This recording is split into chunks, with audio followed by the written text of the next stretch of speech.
Vamos a la palabra, queridos hermanos.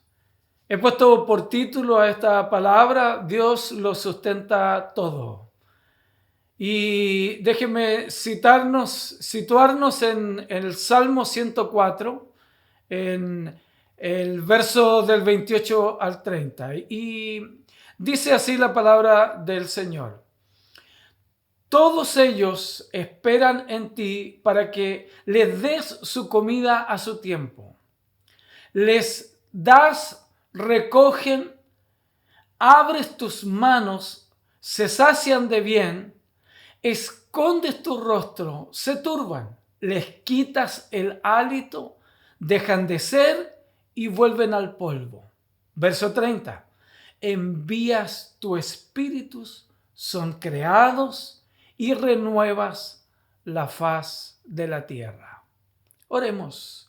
Señor, queremos que esta palabra venga a nuestro corazón, Señor, de una forma sobrenatural. Que tu Espíritu Santo, Señor, venga a nuestra vida, Señor, y ilumine nuestra mente y nuestro espíritu, Señor, para poder entender, para poder lograr dimensionar, aun cuando nuestra mente es finita y jamás podríamos entender tu grandeza. Pero ayúdanos, Señor, a entenderlo en la medida en que podamos. Y por eso te pedimos que tu Espíritu Santo venga a nuestro corazón. Te damos gracias y oramos en el nombre de Jesús. Amén. Amén. Dios lo sustenta todo.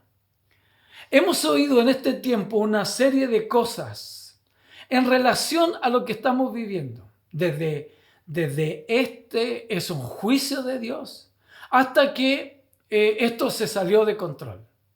Y creo que todas estas frases, aparte de crear intranquilidad, incertidumbre y algún grado de temor, evidencian sencillamente el desconocimiento de quién es Dios. Y hoy quisiera más que nada invitarte, ¿sabes a qué? A que podamos descubrir y exaltar la grandeza de Dios en su providencia. Entonces, te quiero invitar a eso, a pensar si realmente todo está en caos, a pensar si realmente todo es tan crítico o si de alguna manera esto se ha salido de control. Y eso nos obliga a ir al principio de la historia y vernos ahí en Génesis capítulo 1, verso 1 y 2. Y aquí me encantaría recomendarles algo. Por favor, tenga muy bien, si toma notas, anotar, que me encantaría que lo hiciera. Y si tiene su Biblia, sígala. Porque quizás no será un sermón de estos que estructuralmente acostumbro, pero nos va a ayudar a entender la providencia de Dios y cómo Dios actúa. Y para eso vamos a definir algunos conceptos y algunas otras cosas, ¿no? Entonces, como número 1, miremos Génesis capítulo 1, el verso 1 y 2. Entonces la Escritura dice, Dios en el principio creó los cielos y la tierra. La tierra era un caos total. Las tinieblas cubrían el abismo. En otra versión dice que la tierra estaba desordenada y vacía. Y el Espíritu de Dios se movía sobre la superficie de las aguas, ¿no? Eso es lo que dice en los 2 primeros capítulos de nuestra Escritura. Entonces, la primera descripción que podemos resaltar en estos primeros versos son que hay un caos y que caos habla de desorden y está vacía. Entonces, miremos la definición para precisar el concepto bíblico acerca de caos, por ejemplo. Caos tiene 2 acepciones o tiene 2 definiciones. Una definición greco-romana, que es la que todos manejamos. Entonces, caos es la definición que dice que es un desorden y confusión absoluta. Pero hay una segunda acepción a esta palabra caos, y esta palabra tiene que ver con con esta definición, que es el estado originario y confuso de la materia que se supone antes del orden. Entonces, ¿qué hace Dios con eso si dijimos que todo estaba desordenado y vacío? Entonces, aquí he descubierto, o hemos en la escritura, ¿no? Descubierto dos cosas. Que el Señor creó en 6 días, ¿no? Eso no lo he descubierto, ¿no? Eso está en la escritura. Pero para responder al caos y para responder a lo vacío, Dios hace algo interesante. Y piénsenlo ustedes de la columna de el desorden. Para el desorden, Dios usa 3 días para ordenar. Y para el vacío, Dios usa 3 días para llenar. Y es interesante, porque si usted hace un cuadro comparativo, usted los pone paralelo, usted va a ver que el primer día Dios separó la luz y la noche. Cuando la Biblia habla de separar, habla de ordenar. Y déjeme darle un ejemplo muy burdo, ¿no? Cuando usted tiene un closet desordenado, usted lo que hace no es dividir, lo que usted hace es separar, porque lo que está haciendo es ordenando. Ese es el concepto que la Escritura usa acerca de separar, ¿no? Por lo tanto, si usted mira el primer día, lo que Dios hizo es separar la luz y la noche. Y si usted lo mira en el día 3, en el día 4, lo que Dios hace es llenar. Entonces Él dice, llenó los cielos con las estrellas, el sol y la luna. Entonces, ¿qué es lo que Dios está haciendo? Por una parte está ordenando lo que estaba desordenado y por otra parte está llenando lo que estaba vacío. Qué interesante, ¿no? El segundo día lo que Dios hace es las aguas y el cielo. Separa las aguas y el cielo. Y el quinto día, mirándolo paralelo, lo que hace es que Dios llena con peces las aguas y con ave los cielos. El tercer día, lo que Dios hace es llenar la tierra y separar los mares, la tierra de los mares.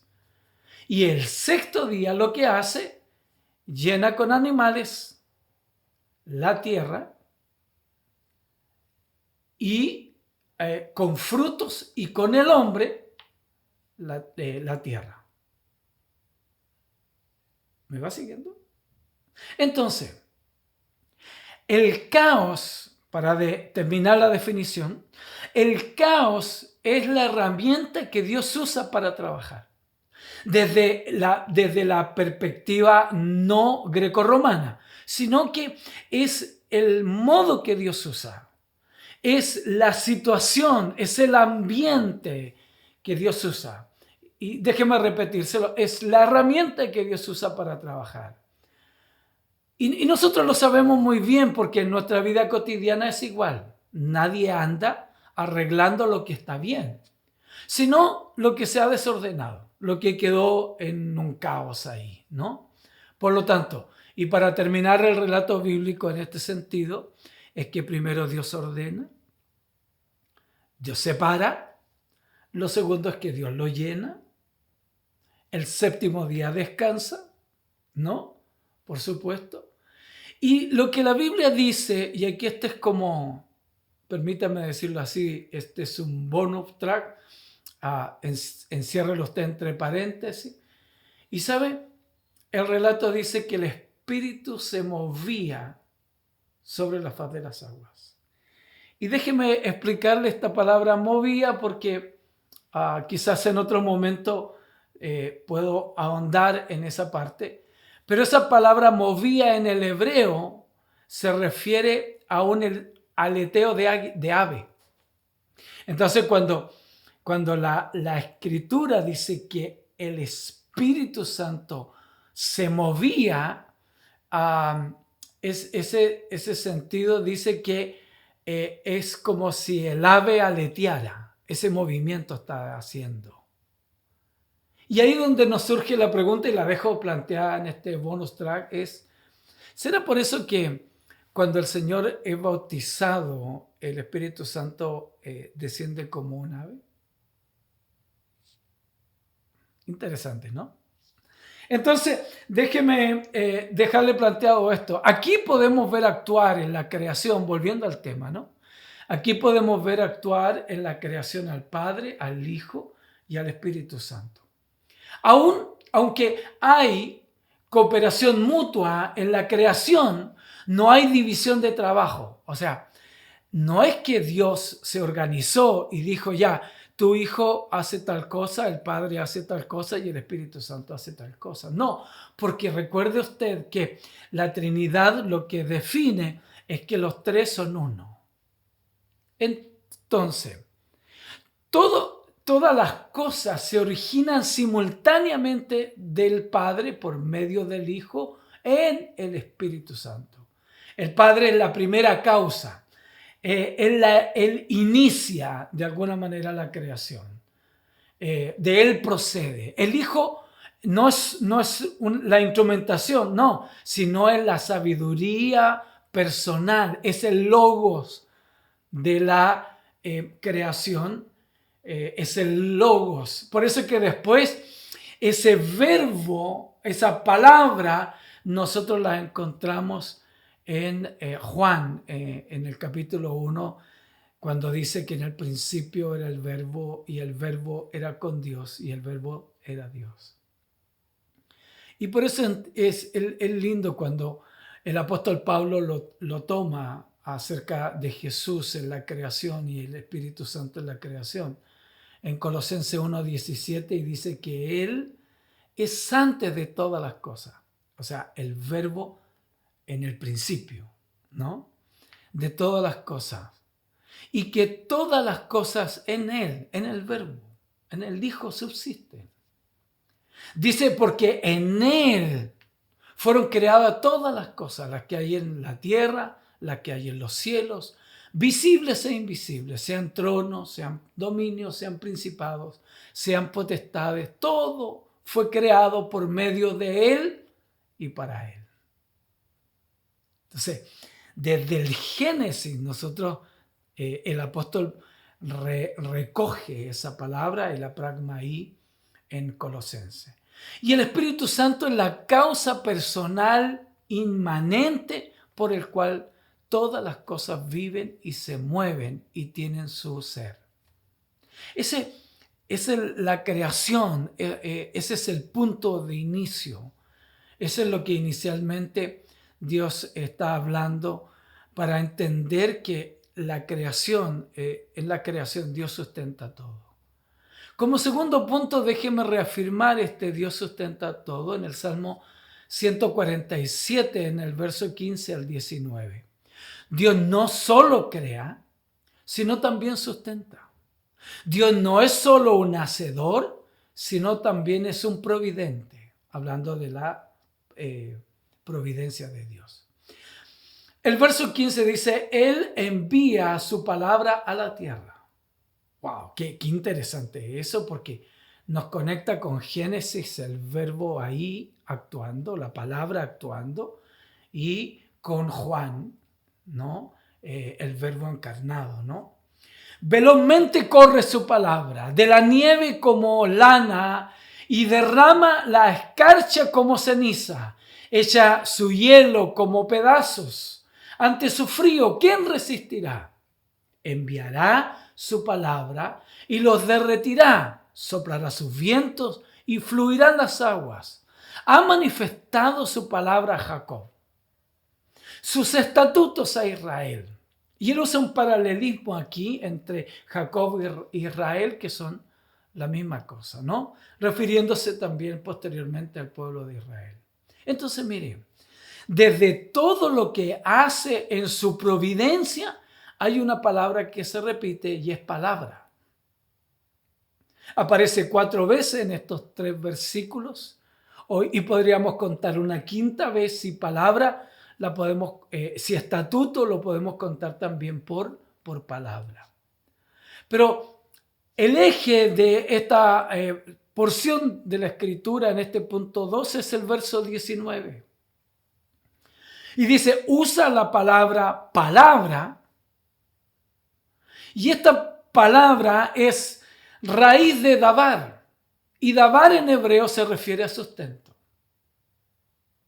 Y usa la palabra estatutos para referirse también a palabra. Pero esa palabra significa la ley, significa la palabra revelada. Y si nosotros unimos este verso 19, nos va a dar lo siguiente. Por lo que el mismo Dios creador se revela a través de su palabra, también como sustentador. Por lo tanto, es el Dios creador y también es el Dios providencial. Por lo tanto, nosotros a través de la escritura vamos a ver manifestado al Dios creador y al Dios sustentador de todas las cosas. Entonces, aquí podríamos hacer la pregunta que inspiró el título. Dios lo sustenta todo. Podríamos decir, hasta aquí, que vamos en la mitad del punto 2, podríamos decir que hay algo que se le puede salir de control a Dios. Hay algo que le toma por sorpresa y que no le permite controlar. Cuando dice que la palabra fue la que creó y que la palabra fue la que lleva a cumplir los ciclos de la vida. Sigamos. No es que Dios creó todo, lo ordenó y dijo, vean cómo se las arreglan. Porque parece que la lectura que hacemos a veces en medio de la crisis es que Dios creó y nos dijo algo así como, bueno, aquí está la tierra, vean ustedes cómo sobreviven o vean ustedes cómo se las arreglan. No. Lo que nosotros vemos aquí o lo que trato de expresarles aquí es que Dios creó todo el universo, pero también es un Dios providente. O sea, la providencia de Dios permite el sustento de su propia creación. Y si nos queda claro el término providencia, déjeme explicárselo un poco mejor. La frase divina providencia, no sé si usted la ha oído alguna vez o la ha dicho, pero es muy popular, ¿no? Esta frase es un término teológico que indica la soberanía y la supervisión, la intervención de Dios en el conjunto de acciones activadas que van en socorro del hombre. ¡Wow! Esta definición es potente. ¿Sabe para qué? Para decirnos que la providencia de Dios son todo lo que Dios hace en favor de nuestro auxilio, ¿no? De acuerdo a sus propósitos y sus planes. Pero va a nuestro auxilio. Y si aún no nos puede quedar claro cómo actúa la providencia de Dios, déjeme hacerle una aclaración entre la providencia y el milagro. Son dos cosas distintas en la escritura. La providencia debe ser distinguida del milagro para poder entender cómo Dios actúa. Los milagros son donde Dios actúa directamente y está por sobre las leyes naturales. Por ejemplo, la concepción de Jesús. Y hemos dicho muchas veces que el milagro de la concepción de Jesús no es el nacimiento, ¿no? Que fue virginal, sino la concepción. Porque concibe del Espíritu Santo. Y eso no lo puede hacer nadie más que Dios. Ese es un milagro. Porque está por sobre las leyes naturales que nosotros conocemos y que Dios mismo dejó establecidas. La providencia es otra cosa. La providencia es la utilización de parte de Dios de las leyes naturales y de las situaciones para lograr sus fines.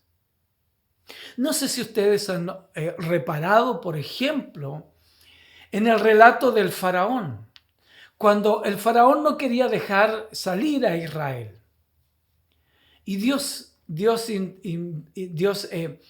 inserta, ¿no? Inserta en el relato una frase que nos llama mucho la atención, que dice que Dios endurecía el corazón del faraón.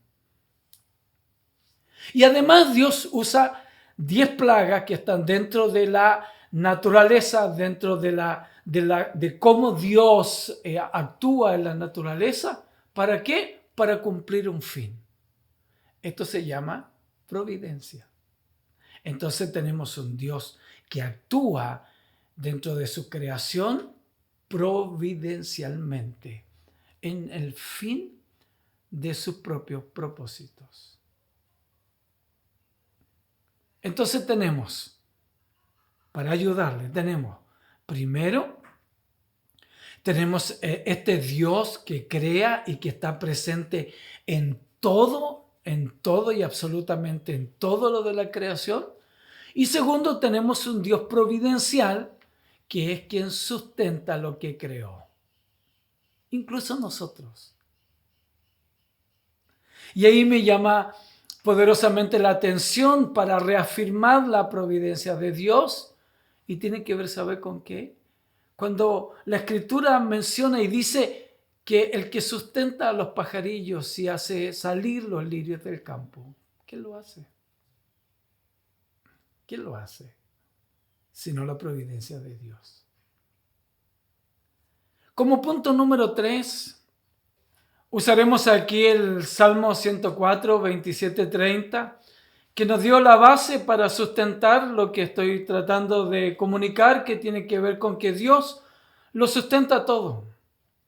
Lo que aquí hace el salmista es describir el ciclo de la vida que depende absolutamente de Dios. El verso 27 dice, todos ellos esperan en ti. Y sabe, déjeme hacer un paréntesis, porque si nosotros lo pensamos, estos 3 versículos, lo pensamos, por ejemplo, en la situación que vivió Noé cuando descendió el nivel del agua y se estacionó otra vez en la tierra el arca de Noé.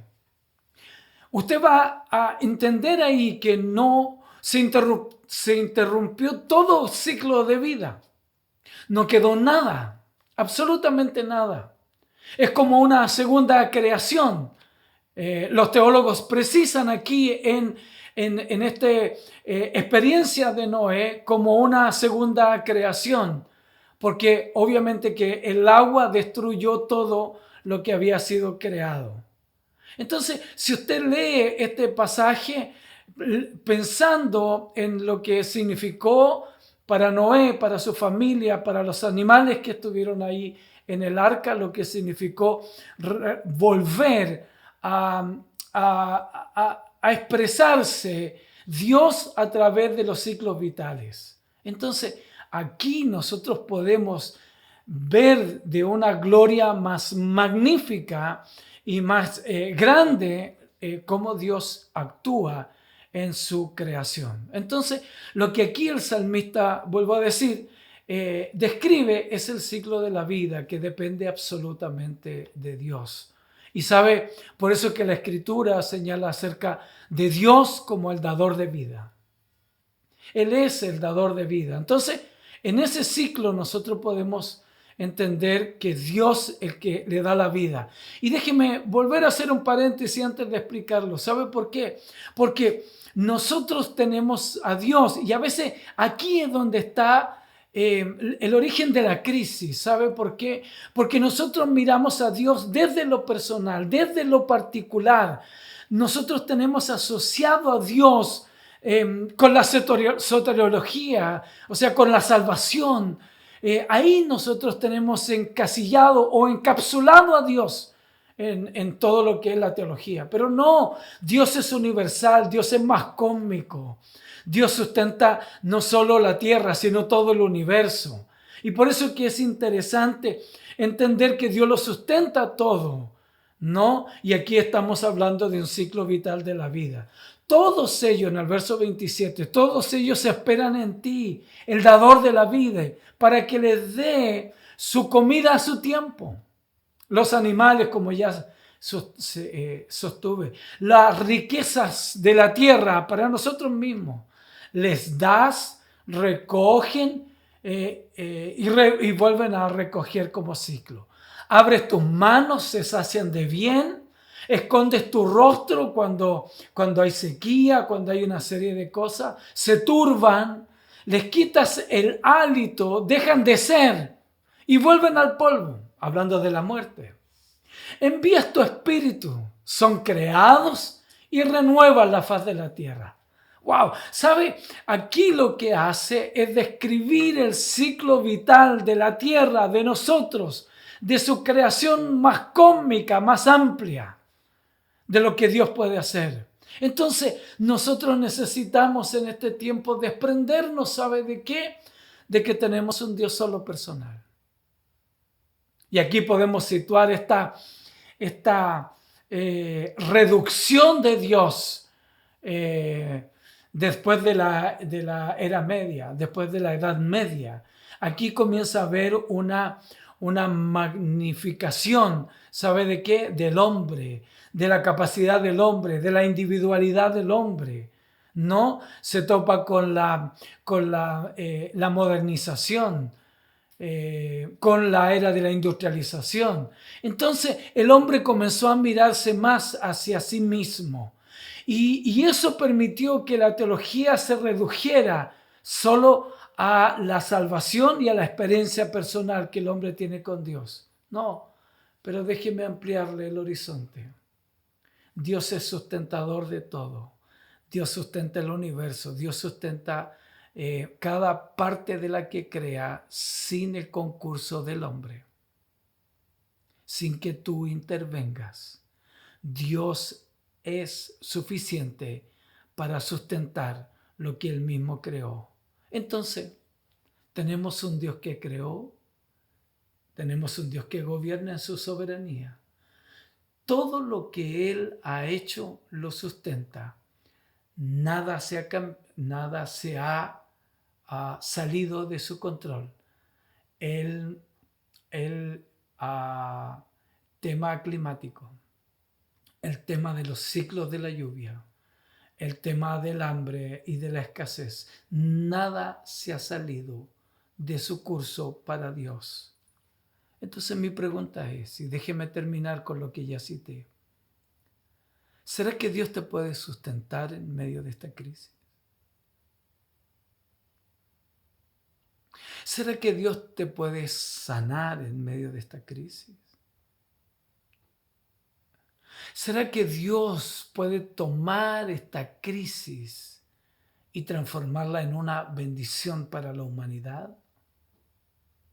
Y no tan solo para la humanidad, sino también para la iglesia, para que nos amplíe esta reducción que hemos hecho de Dios pensando que es solo nuestro.